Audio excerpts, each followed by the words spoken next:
Example हम लेंगे, लेकिन अब अपने पास कंडीशन थोड़ी डिफरेंट रहेंगी, क्योंकि अब हमने करना है सेमीपिनाकोलोन। तो सेमीपिनाकोलोन के लिए मैं सेम सबस्ट्रेट लेने वाली हूं, लेकिन उसमें OH नहीं होगा, OH की जगह होगा कोई लिविंग ग्रुप, जैसे OTS, जैसे OTS। तो सेकेंड एग्जांपल लिखिएगा, the major product in following reaction is,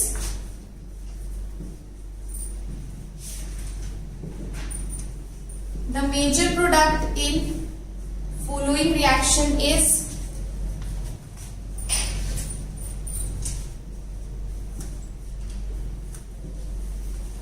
ऐसे दिया था, और टोसाइल क्लोराइड विद pyridine दिया था, that's it।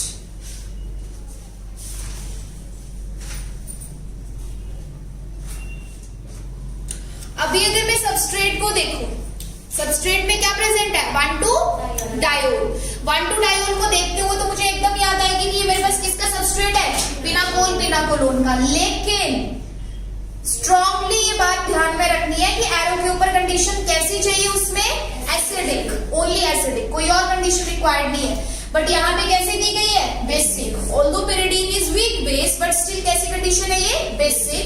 तो इट मींस ये हमारे पास पिनाकोल पिनाकोलोन नहीं है, हम नॉर्मल कंसेप्ट के अकॉर्डिंग चलेंगे। और जैसा कि आपको पता है यहाँ पे टोसाइल क्लोराइड दिया है, टोसाइल क्लोराइड का अगर मैं कंप्लीट स्ट्रक्चर लिखूं तो वो आपके पास कुछ ऐसे जाएगा,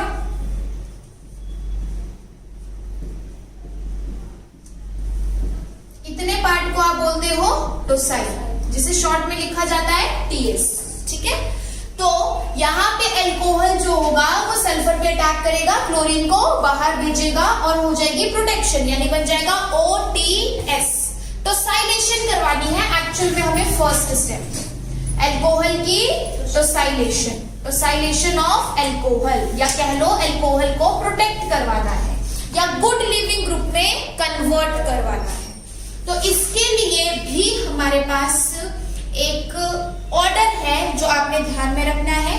ऑर्डर कहता है कि अगर आपके पास प्राइमरी, सेकेंडरी और टर्शरी अल्कोहल प्रेजेंट है तो जो टोसाइलेशन का ऑर्डर है that will works according to this, पहले प्राइमरी, फिर सेकेंडरी, फिर टर्शरी। ऐसा क्यों, क्योंकि टोसाइल अपने आप एक बल्की ग्रुप है, टोसाइल अपने आप एक बल्की ग्रुप है, और जब वो खुद एक बल्की ग्रुप है तो वो प्रेफर करता है कि जहां पे स्टेरिक हिंड्रेंस कम है या भीड़ भाड़ कम है वो उस अल्कोहल को प्रोटेक्ट पहले करेगा, यानी प्राइमरी को, फिर सेकेंडरी को, फिर टर्शरी को। तो आपके पास यहाँ पे दो एग्जांपल है, this is primary alcohol and this is tertiary alcohol. 3 R group है तो ये आपके पास कैसा है, टर्शरी। तो प्राइमरी और टर्शरी में से किसकी प्रोटेक्शन होगी, प्राइमरी की। कर दो, मतलब ये OH टोसाइल में अटैक करेगा और क्लोरीन को बाहर भेजेगा। रही प्रोटोन की बात तो वो pyridine प्रोटोन को रिमूव कर देगा। And now our substrate is ready for semipinacolone, exactly.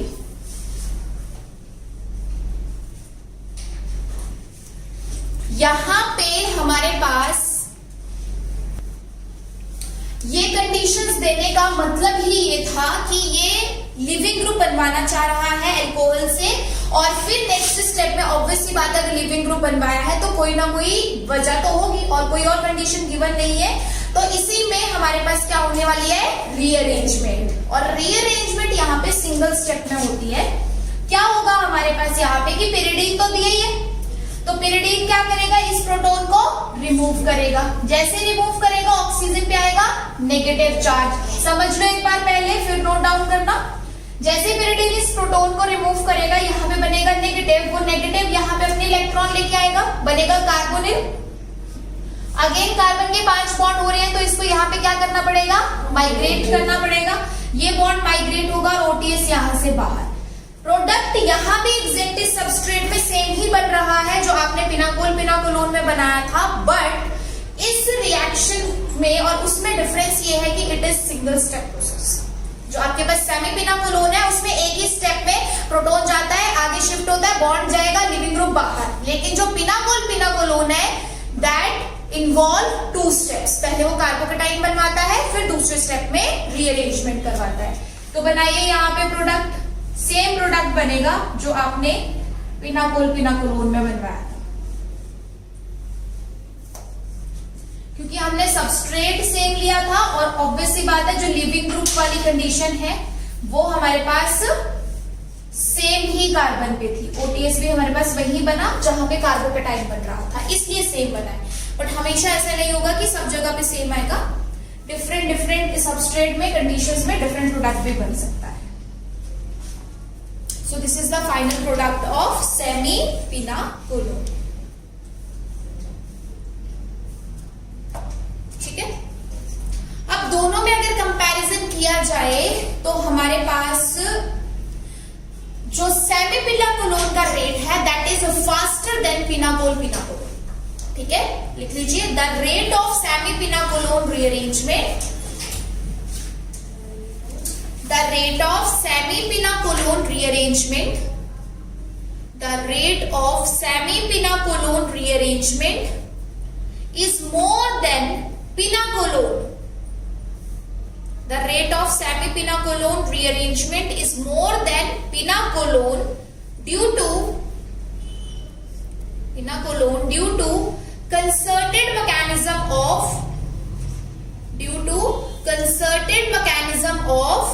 rearrangement. Due to concerted mechanism of rearrangement. ठीक है, उसमें टू स्टेप प्रोसेस हो रही है, थोड़ा टाइम लगता है, इसमें कुछ नहीं है। जैसे ही बेस मिला प्रोटॉन निकालेगा, तभी डबल बॉन्ड बनाया आगे कार्बोनिल का, बॉन्ड शिफ्ट किया और लिविंग ग्रुप बाहर। तो दोनों की अगर रेट को कंपेयर किया जाए तो सेमी पिनाकोलोन का थोड़ा फास्ट रहता है देन पिनाकोलोन। ठीक है, दोनों एग्जांपल्स क्लियर हो गए? ओके,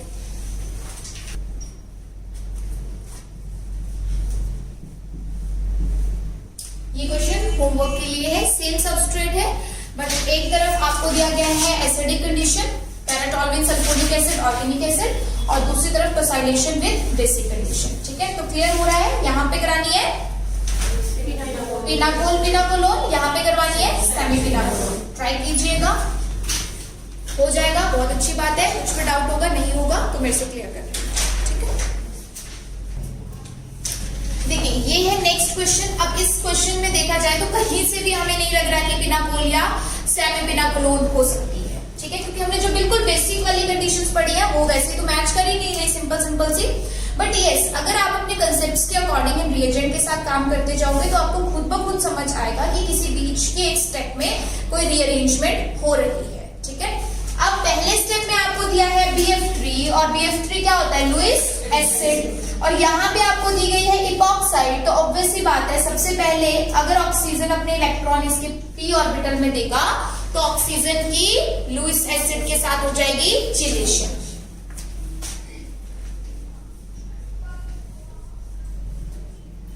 अब यहाँ पे ऑक्सीजन की BF3 के साथ होगी चिलेशन, बोरोन पे नेगेटिव और ऑक्सीजन पे पॉजिटिव। अब अगर ऑक्सीजन पे पॉजिटिव चार्ज आया है तो ऑब्वियस सी बात है कि इस रिंग की ओपनिंग के चांसेस बढ़ जाते हैं, इपॉक्साइड और ज्यादा स्ट्रेंड हो चुकी है। अब मेरे पास अगर मुझे इस रिंग को ब्रेक करना है तो या तो ये जो बिलो द प्लेन दिख रहा है इस बॉन्ड को तोड़ा जाए, या इस बॉन्ड को तोड़ा जाए जो क्लोरीन की तरफ का है। और अगर तोड़ा जाएगा तो ऑब्वियस सी बात है इलेक्ट्रॉन्स का फ्लो किसकी तरफ रहेगा? ऑक्सीजन की तरफ।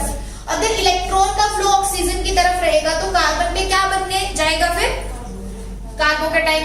तो अब हमें एक्चुअल में यही देखना है कि कार्बोकेटाइन कौन सी वाली पोजीशन पे स्टेबल बन रहा है। जिस जगह पे स्टेबल बन रहा है वही वाला बॉन्ड ब्रेक होगा। तो अगर यहाँ करूंगी तो क्लोरीन की वजह से स्टेबल नहीं होगा, बट यहां से ब्रेक करूंगी तो वो टर्शियरी कार्बोकेटाइन कंपैरेटिवली स्टेबल होगा। दैट्स व्हाई ये वाला बॉन्ड टूटा। तो पहले स्टेप में हमारे पास जो लुईस एसिड दिया गया था वो इस इपॉक्साइड की रिंग ओपनिंग के लिए ही दिया गया था, वो इस इपॉक्साइड की रिंग ओपनिंग के लिए ही दिया गया था।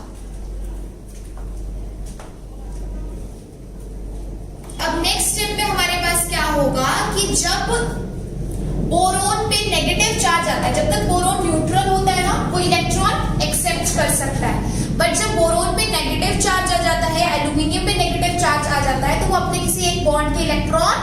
डोनेट कर सकता है। तो यहाँ भी वही हुआ कि इसने अपने इस बॉन्ड के इलेक्ट्रॉन यहाँ डोनेट किए और जब यहाँ आएगा तो क्लोरीन यहाँ से रीअरेंज हुआ और कार्बोकेटाइन स्टेबलाइज हुआ। ये स्टेप इंक्लूड कर रहा है सेमीपिनाकोलोन टाइप रीअरेंजमेंट, क्योंकि यहाँ पे OH होता, BF3 नहीं होता तो क्या होता, OH होता, तो उसी के जैसे कंडीशन है। ये ऐसे क्वेश्चंस बनाता है वो वेरिएशन में। दैट्स व्हाई मैं कह रही हूँ कि समझना हमें बहुत अच्छे से है। अगर ये OBF3 नहीं है तो नॉर्मली OH हो सकता था हमारे पास प्रोटॉन देके, तो एक जगह पे OH, उसकी आगे वाली पोजीशन पे डेफिशिएंसी, या कोई लिविंग ग्रुप, तो बॉन्ड लीव ही तो किया था एक्चुअल में हमारे पास, लिविंग ग्रुप ही तो था यहाँ पे। तो ये भी सबस्ट्रेट अभी हमारे पास किसके जैसे है, सेमीपिनाकोलोन के जैसे, इसलिए इसने यहाँ इलेक्ट्रॉन दिए, इस पोजीशन से कोई बॉन्ड माइग्रेट किया और क्लोरीन को स्टेबलाइज किया। और ऐसा करने के पीछे आगे के रिएजेंट भी है, ऐसा करने के पीछे आगे के रिएजेंट भी जिम्मेदार है, क्योंकि इस पोजीशन पे आएगा क्लोरीन और आगे बनेगा COCl, यही बनेगा। यहाँ पे क्लोरीन शिफ्ट हो गया, इस पोजीशन पे आ गया और इस पे बन गया COCl, एसाइल क्लोराइड, और एसाइल क्लोराइड बना है तभी सेकंड स्टेप में जो अपने पास एजाइड दिया गया था वो यहाँ पे अटैक कर पाया है। NaN3 में N3 नेगेटिव, NaN3 में न्यूक्लियोफाइल कौन होता है, N3 नेगेटिव। तो N3 नेगेटिव अगर यहाँ अटैक करेगा तो अगेन वही इलेक्ट्रॉन ऊपर गए, वापस आए और फिर क्लोरीन यहां से बाहर।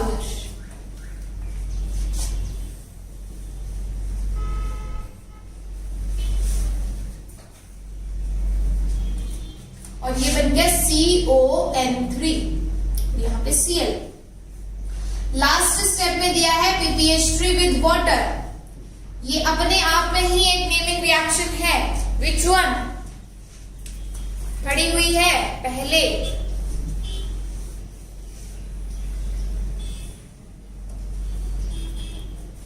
वाटर की जगह कुछ और दिया जाए वो मैकेनिज्म भी करवाया था रिएक्शन मैकेनिज्म में, स्ट्रोडिंगर रिएक्शन, एजाइड की कन्वर्शन इनटू अमीन। सो PPH3 वाटर जब भी दिया जाता है ये स्ट्रोडिंगर रिएक्शन होती है। स्ट्रोडिंगर रिएक्शन किसी भी एजाइड को कन्वर्ट कर सकती है अमीन में। तो यहाँ पे अपने पास ये बन जाएगा CONH2, CONH2 and that's your final product for this reaction. सो ये क्वेश्चन हमारे पास थोड़े ही वेरिएशन में था, बिल्कुल सिंपल जैसा हम सोच रहे थे वैसा नहीं था। बट अगर आपने अपने कंसेप्ट ध्यान से पढ़े हैं, जो भी आपको वेरिएशंस बताई गई है वो सारी दिमाग में रखी है, तो आपको बिल्कुल भी दिक्कत नहीं आएगी। तो सेमीपिनाकोलोन में वेरिएशंस मिलती है और जितनी भी वेरिएशंस के आप एग्जाम्पल कर रहे हो उस हर एक एग्जाम्पल पे फोकस करना है, हाईलाइट करना है, ताकि कल को एग्जाम में आए तो आपको ध्यान में रहे। तो इसके सिर्फ इस वाले स्टेप में ये सेमीपिनाकोलोन टाइप रीअरेंजमेंट हो रही थी, बाकी तो आपकी बेसिक रिएक्शन हो रही थी। एंड स्टेप में स्ट्रोडिंगर रिएक्शन आपके पास एक कॉमन सी नेमिंग रिएक्शन होती है। जब भी एजाइड के साथ PPH3 वाटर दिया जाता है उस एजाइड पार्ट को मीन में कन्वर्ट कर देती है। जैसे यहाँ पे तो CON3 था इसलिए CONH2 यानी अमाइड बन गया with the removal of nitrogen gas, क्योंकि 3 नाइट्रोजन है तो 2 नाइट्रोजन की फॉर्म में चले जाते हैं और एक का बन जाता है अमीन पार्ट।